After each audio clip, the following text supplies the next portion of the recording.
vậy cái này cái đấy nếu mà bay con tôi trong cái gặp cái gì cái này cái đấy bay cái lùng đây mua về được không space Việt Nam vết chim thì lâu mua mua chim thì lâu mày hết cái đấy chỗ cái lùng đây mua hi cái miếng thì lâu chứ mày tu chân này bây giờ bây phát Việt Nam nó cái việc khó lục ở đâyที่รู้ไหมนี่ได้เห็นนักกีฬาได้ที่จะ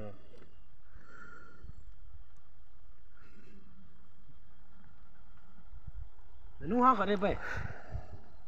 เฮ้ยจิตเตอร์แล้วลุงห้าง